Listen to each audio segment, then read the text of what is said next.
But I want you to think for a minute, Chris, about what have you accomplished that wasn't a challenge? What is it something you've accomplished that was just good to accomplish that has no heaviness to it? Can you think of anything you've accomplished that just was a good thing to accomplish? It wasn't that you had to, break out of the paper bag. It was just a positive thing for yourself. Hmm.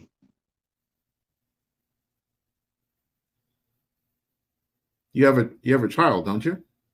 Yes, yeah.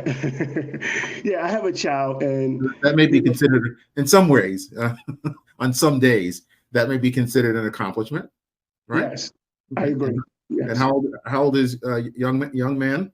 He's 4 years old. So that's an accomplishment there, right? And he's learning and he's growing, right?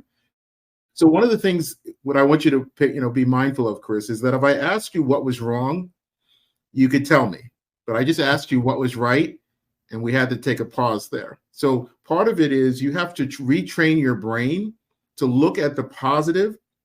And I've started using a word called positize, which means that it's our effort to try to spin things in a different kind of way. We are able very easily to negatize something, but we have to positize it, and we have to think about it differently, because often it's that burden of dealing with all those negative things and all those challenging things. It just becomes part of our mind, body, and spirit.